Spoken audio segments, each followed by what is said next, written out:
So here's sort of how to use every Splatoon 2 special weapon as a version, what are we on now? 4.3.1. Also, I'm going to try to keep it somewhat brief but compact with info, and I'll maybe eventually make a sequel with more advanced tips for each special. However, if there's any good info that I leave out in this video, feel free to comment it below. But before I begin, I just want to say that while every special is useful in its own way, it's important not to overly rely on your special. You don't see this as much in Splatoon 2 as you did in Splatoon 1, since the specials aren't nearly as broken, but it's still sometimes there. It's a tool, not a crutch, and unless you're using some super memey special charge gear, you're generally only going to be using your special for like 10 to 20% of each match. You know, your special isn't your end-all be-all. You shouldn't always activate the instant it's charged. Instead, it's generally better to wait for the right time to use it, which I'll discuss in this video. Also remember that at the moment of activation, your special completely refills your ink tank, so you can throw out a sub-weapon, then immediately activate your special for a quick refill, or, depending on your special, if you're in a pinch and run out of ink, you can activate your special and keep shooting.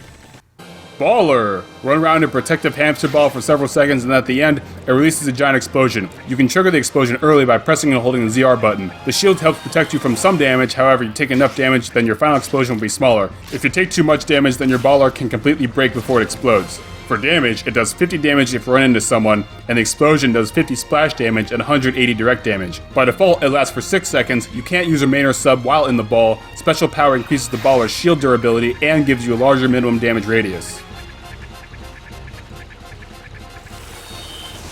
Basically the replacement for Kraken in Splatoon 1, Baller can be useful as a get out of jail free card, where if you're getting shot at and about to die, you can activate it and stay alive. However, there is a brief period after activation before the Baller fully forms where you can still take damage. 6 seconds might not sound like a long time, but when you're running from a Baller, it's like sex when you're tired. It can feel like an eternity. I'm not a machine! It takes only 2 bumps from the Baller to get a kill on someone. However, you lose speed when you hit someone or they shoot directly at you, so it can be harder to get the second bump. But don't give up, you're pretty fast in your ball. It's best to explode early if you're able to corner your opponent, or if you're getting shot at and you think the Baller might break early, or if there are multiple opponents around you. You can also jump right before you detonate to get a little bit more distance out of your Baller. If someone survives your Baller explosion, they probably took at least some damage, so you can always finish them off quick with your main or sub weapon. In splat zones, if your opponent has control, you can Baller into the zone and explode in the center to quickly neutralize, or on some maps even completely overtake the zone. In tower control, if they're on the tower, you can Baller onto the tower and overtake it, but you can't actually climb onto the tower from the ground. You'll have to parkour onto it from a ledge or something, or on offense, you can just Baller onto the tower and just hang out, but keep in mind you might get shot off of it. In Rainmaker, you can Baller and chase down the Rainmaker, you can explode to help pop the Rainmaker's shield, or you can create a path for a Rainmaker carrier to follow behind you. In clams, you can Baller to approach the enemy basket with a power clam since you're sort of invincible and get right up in there. If your enemies pop your ball early, you can just dunk the clam right in there. If your ball explodes, the game makes you drop the clam, however you can always just pick it right back up. The other better strategy that works with teammates you can actually talk to or teammates who have actually played the game before is if your teammate has a power clam, you can safely ball it to the basket and then your teammate can super jump to you and dunk in the clam. I don't have any footage of this because my teammates in solo queue are dumb. For rating, I give it a Super Monkey Ball out of a possible that level in Mario Galaxy when you have to roll a ball using nothing but motion controls. Yeah, fuck that level. Booyah Bomb! Launch into the air, press Booyah a couple times to charge up the bomb, and when it's fully charged, you aim and throw a little ball that explodes outwards in a big circle.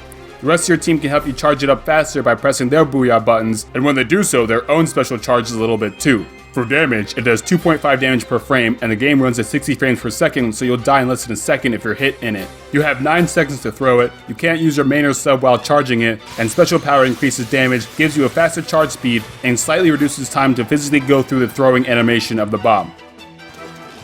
Clearly a Dragon Ball Z ripoff, the Booyah Bomb can be a great tool to suppress longer range opponents or zone out approaching opponents. You have a long time to throw it and a lot of armor covers you, and even if you're the only one pressing Booyah, you can still reach Booyah climax pretty fast, heh. That being said, I recommend having an idea of where you want to throw it before you activate it. You can throw it at someone to be like, get out of here!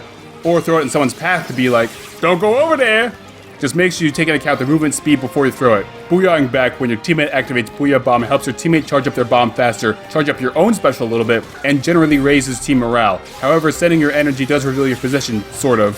So if you're trying to go for stealth and sneak up behind someone, maybe don't Booyah back that time. You can still take damage after activating it while you're ascending into the air, but once you're up there, the armor is fully formed, and it's a lot of armor. Unless you've already taken a lot of damage before activating it, or multiple players on the other team are shooting at you, or you take forever to throw it. As far as the specials go, Booyah Bomb is probably the best option when it comes to a get out of jail free card. If your opponent's getting close and you're about to die, you can quick activate it and maybe be safe. Unfortunately, if you do this, your only real option is to throw a Booyah Bomb at your feet to chase people off, or else they'll kill you when you land, unless you intend to sacrifice yourself to help push the objective. If you do throw the Booyah Bomb below you, during your descent, you can also throw out a sub-weapon in the confusion to maybe get a kill. In Splashdown, you can throw it at the zone to neutralize it or completely overtake it. In Tower Control, Rainmaker, and Clan Blitz, you can throw it in the path of your allies on offense, or in the path of your opponents on defense. Just make sure you account for charging speed, movement speed, and explosion growing speed. For a rating, I give it a...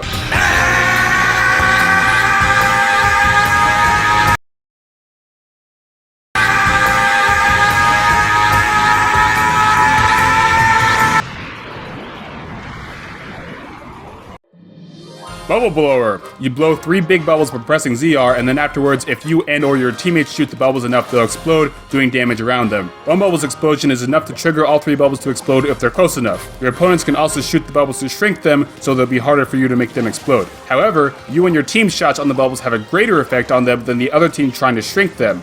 For example, if I'm shooting the bubble with a weapon, and someone on the other team is shooting the bubble with the exact same weapon, the bubble will still eventually explode since my shots have a greater effect on the bubble. I hope that made sense. It does half a point of damage for each frame that your opponent touches it, and the explosion does 50 minimum splash damage and 250 direct damage. You have 8 seconds to blow 3 bubbles, and the bubbles last for about 18 seconds when untouched. You can't use your main weapon while blowing the bubbles, but you can use your sub, and special power increases the size of each bubble and the blast radius of the explosion. Bubble Blower, I think, was intended more as a defensive special, but it absolutely can work on offense too. On defense, you can use it as a distraction or a deterrent. If someone on the other team sees bubbles floating around, they'll think, oh, I ain't going over there. This can make your opponents hesitate to approach the objective. You can also hang out inside the bubbles to make a sort of a temporary shield around you, which can help you approach the enemy territory. If you blow all 3 bubbles in a straight line, then it's more likely that one bubble's burst will trigger the other 2 to explode, more than fragile men get triggered at a Gillette commercial. You can also use your sub-weapon between blowing each bubble to make them explode sooner, and also the shoe's ability, Object Shredder, will make bubbles explode much faster. In Splat Zones, you can use a double or triple bubble explosion to overtake the zone, or blow bubbles on the other side of the zone to make a temporary wall of bubbles to prevent the other team from approaching the zone. In Tower Control, you can use the bubbles on the tower to protect it on offense, though oftentimes the bubbles will just float away from the tower way too fast to actually be of any help. Or on defense, use bubbles towards the tower to shoot people off of it. You can use bubbles in Rainmaker to defend, or push forward, or pop the Rainmaker shield, and in Clams, you can stand in the bubbles to protect your team as they throw in clams. When used at the right time, the Bubble Blower can be really good, but sometimes it's literally just a bunch of bubbles that do nothing. So for a rating, I give it a... That was easy. Why did you think a big balloon would stop people? Shut up! That's why! Ink Armor. Activate it, and after 2 seconds, it protects all your alive teammates from 1 or 2 shots on each of them, or for about 30 damage. And there are a bunch of damage multipliers that apply to it, but just remember, if your weapon has a lot of damage, it's 1 shot. If your weapon has a little bit of damage, it might be 2 shots. Ink Armor does no damage. At base, it takes 2 seconds to fully form around you and your teammates after activation, and then it's active for 6 seconds. You can use your main and sub weapon during it, except during the moment when you click the stick to activate it, and with special power gives you faster deployment speed and increased duration of the actual armor.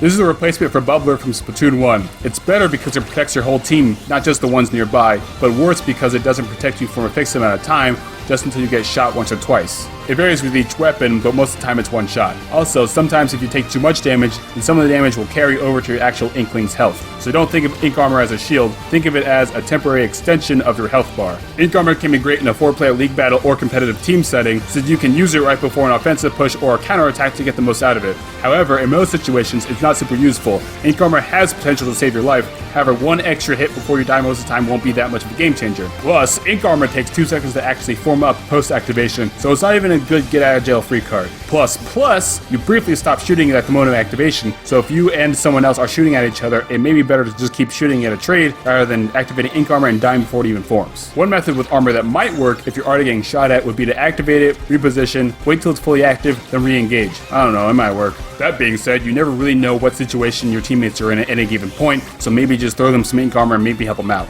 Ink Armor is the fastest free ink tank refill in the entire game, so if you're using an ink-hungry weapon like the Gold Dynamo, you can get to the bottom of your ink tank, trigger Ink Armor, then resume throwing ink. Keep in mind though that your eyes glow like a Nargacuga when Ink Armor is active, even when hiding in ink, so enemies will be able to track your team slightly better when armor is active. I honestly think Ink Armor is a little overrated, but it does have its uses. People think it's a great shield, but it might not protect you as well as you think.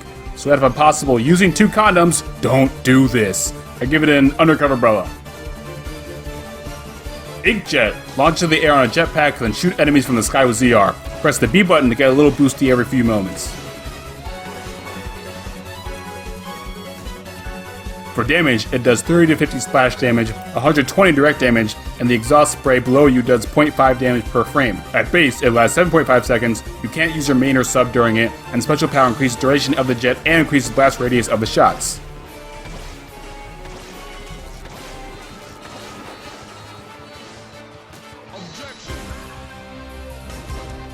The InkJet turns into a sitting, or rather hovering, duck, but with a grenade launcher. Your shots don't have infinite range, but the range is still pretty long. It's easy to get shot, but your shots are pretty good too. It's almost like you're playing a blaster that you want to get direct with your shots, but I mean, even if you don't or can't get direct hits, like me, it generally takes 3 hits to get a kill. Your opponents will either do one of 2 things when you activate InkJet. Attempt to transform into an anti-aircraft tank and shoot you down, or get the fuck out of there! When someone takes out an InkJet, they feel like Mr. Big Dick. You draw out the enemy's aggro like Brian from Xenoblade, the best Xenoblade. If you're really good at getting kills with InkJet, it's always really good. If you're like me, an absolute ass with InkJet, it can still be good in drawing the enemy's attention. If your team is pushing the objective, you can activate InkJet and give the other team something else they have to deal with. 3 major tips I have with InkJet is to A, activate it from a safe or hidden spot like behind a wall or on top of a ledge or something. B, if you have the shoes ability drop roller, or if you're using dualies, you can roll when you land after the InkJet and have a better chance of surviving if someone tries to camp your spot. And C, I recommend constantly mashing the B button to give yourself little boosties to make yourself harder to hit. For rating, I give the InkJet a out of a possible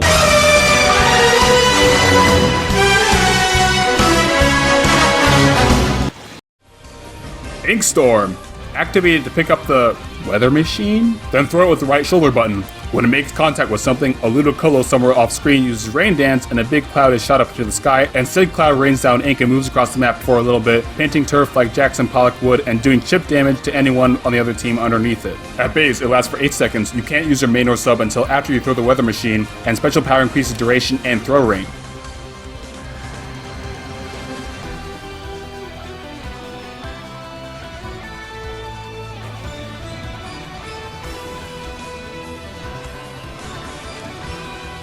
Inkstorm is helpful on both offense and defense by doing chip damage and impeding your opponent's movement. Worst case scenario, people just go around it, so throw it in a way to make it inconvenient for them to have to go around. Also, if someone long range of the other team is just hanging out at a point you can't reach, you can throw it at them to make them leave at least temporarily. In splat zones, you can use it to neutralize the zone or retake it on defense, or hinder people's approach on offense. In tower control, you can throw the acid rain at the tower to make people fuck off. In Rainmaker and Clams, it helps with pushing forward on an offense and preventing pushes on defense. Inkstorm sort of works like a gradual Booyah Bomb. Not really a ton of nuance here, it's a big rain cloud. For a rating, I give it a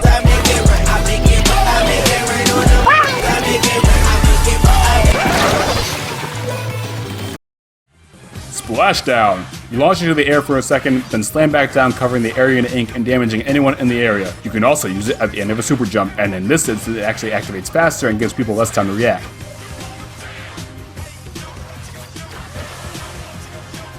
For damage, it does 55 to 70 splash damage and 180 direct damage. You can't use your main and sub until after the slam, and special power increases the range of lethal damage, basically meaning your one-hit KO range is bigger.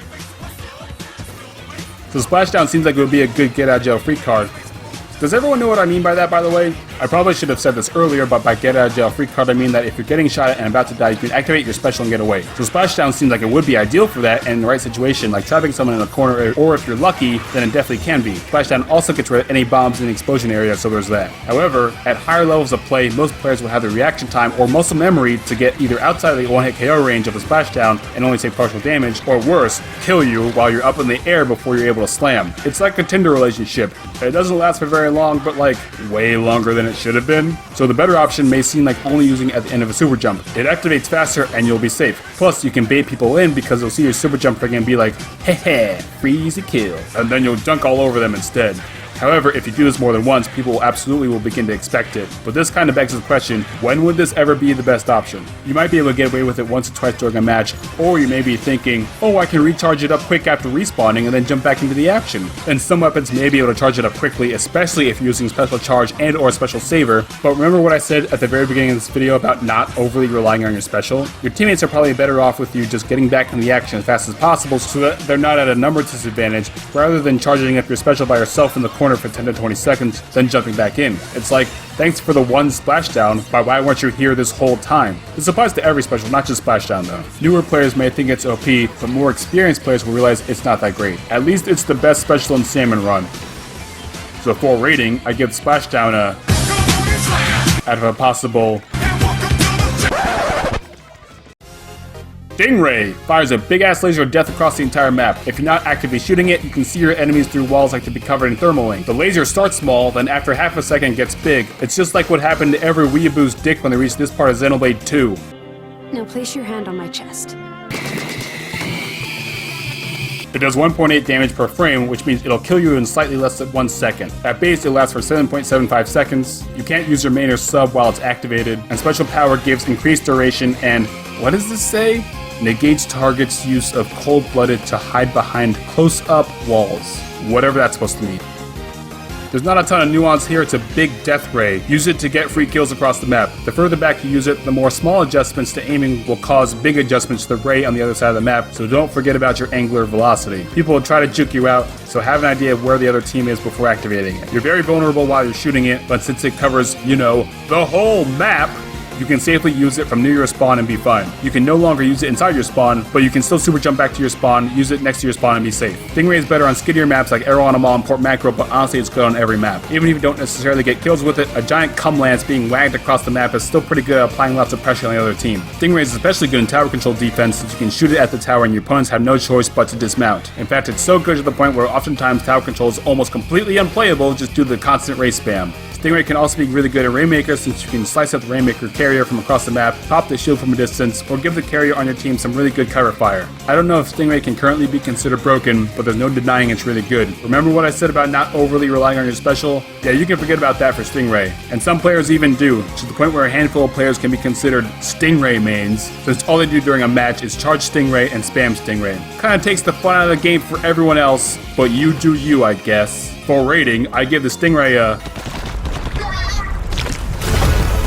Tenta Missiles. Show the location of the other team, locks onto however many you get in the circle at once, then fires a bunch of small missiles at them. If you only lock onto one person, it fires 10 missiles. If you lock onto 2 people, it fires 5 missiles at each of them, and 3 or more people, it launches 4 missiles at each person. You can also target the Rainmaker shield with it. For damage, it does 30 splash and 150 direct damage for a direct hit. However, it's a really small hitbox to get 1-hit KO. Like your opponents have to straight up be really unlucky. You have 10 seconds to aim it, and it launches the missile pretty quick and fires faster if you lock onto fewer targets. You can't use your main or sub while aiming, but you can swim around.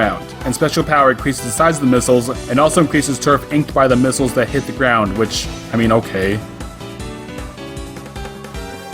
Tenta Missiles are, well, they're not the best, but I do think that they're a little bit underrated. A lot of players rate specials purely on how easily it can get me free kills, but I think there's more to a special weapon than just that. And I'd say Tenta Missiles are more of a tactical special than anything else. Before you fire, you can see everyone's location on the other team. With this info, you can fire the missiles, then make a plan of attack and go into Slayer mode. I can see why that wouldn't be a crazy useful ability in a team setting with voice chat since, you know, callouts exist, but if playing solo, like most people do, then it can be really useful.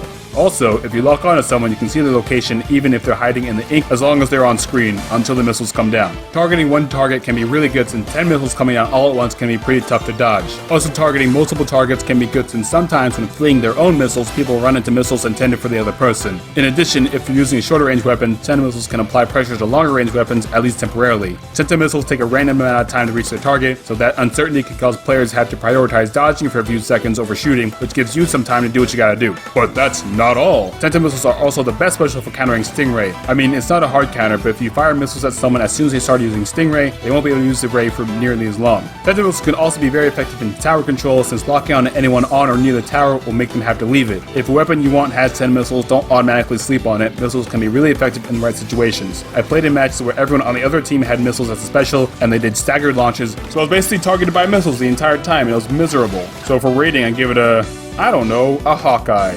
you know, really good at aiming and not as bad as you think. Maybe we'll do something cool in endgame. We'll find out. Ultra Stab. It's a big hammer. Press ZR to swing it once, or hold ZR to run around whacking things in your path. You can also jump and swing it in midair. You can throw the hammer at any point with the R button, but the special will end when you do that. For damage, the stamp does 30 to 40 splash damage, 100 direct damage, and throwing the hammer does 30 to 60 splash damage, 120 direct damage. It lasts for 9 seconds at base. You can't use your main or sub during it, and special power increases the duration of the special.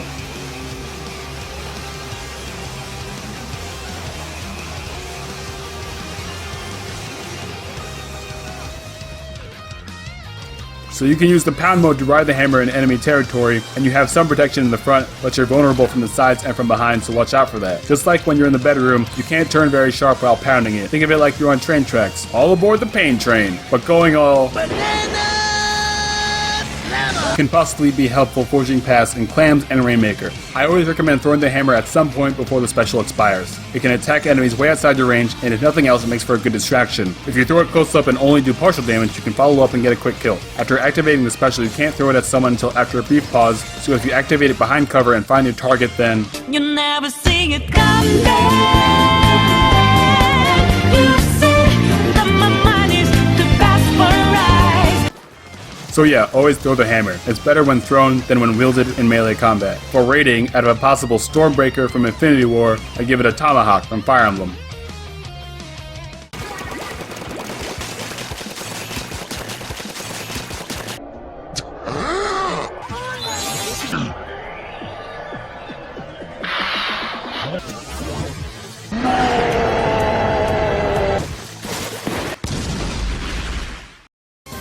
Bomb Launcher. Throw a bunch of bombs. You can throw each bomb farther by holding down the R button than releasing, but that means you'll have less time to throw more bombs. For damage, each bomb does regular bomb damage. Watch my How to Sub 2 video for how much damage that actually is. It lasts for 6 seconds, which means you'll be able to throw a maximum of 11 bombs for splat, suction, and auto bombs, 12 curling bombs, or 16 burst bombs. You can't use your regular sub-weapon during it, but you can fire your main weapon, and special power increases duration, which lets you throw more bombs.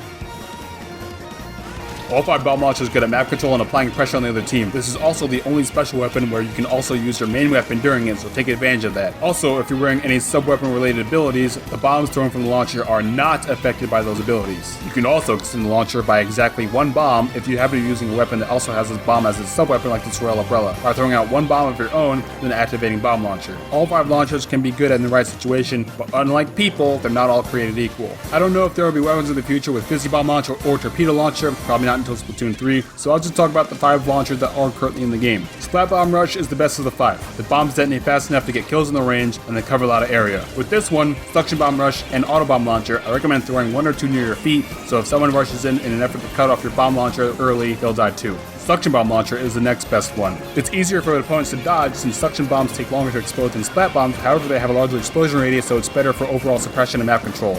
Auto Bomb Rush is okay. What often happens with it is that the chickens lock onto someone and follow them, but then they'll all end up exploding in the same spot. It's easy to dodge and mostly useful for annoying the other team. Throw them near statue players and they'll be unable to do much of anything until it's over. It's hard to rate Burst Bomb Rush since it's only on 1 weapon, being the Bamboozler, but you can activate it to greatly increase the kill potential of the Bamboozler. Getting pestered by a whole bunch of burst bombs, or shooting a full charge bamboo shot once, then following up with 1 or 2 burst bombs, or vice versa, can be a good way of getting 1 or 2 quick kills on a weapon that otherwise sometimes struggles with kill confirms. And Curling Bomb Rush is honestly not too great. Might be the worst special in the game, but I'm sure that's up for debate. And by that I mean Aerospray mains will get mad at me for saying that. It's super easy to dodge, and honestly is only decent at covering turf. It's just like, look at them. There they go, covering turf, and nothing else. So if we're rating for all 5 bomb launchers to give them, I don't know, fucking Power Rangers. Some Rangers are better than others, but all of them can get the job done. That's it, video's over.